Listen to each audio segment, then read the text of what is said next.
आज हमारे सामने ये बच्ची है सौम्या और ये कविता गतिविधि के माध्यम से कविता के माध्यम से बच्चों को गिनती सिखाएगी। चलो बेटा शुरू करो।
बहुत बढ़िया। चलो सौम्या बेटा गिनो, 10 लोग हैं कि नहीं है, गिनो।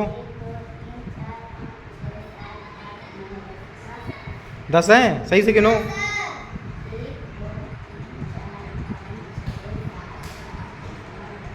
10, बहुत बढ़िया। ताली बजाओ इसके लिए सब लोग।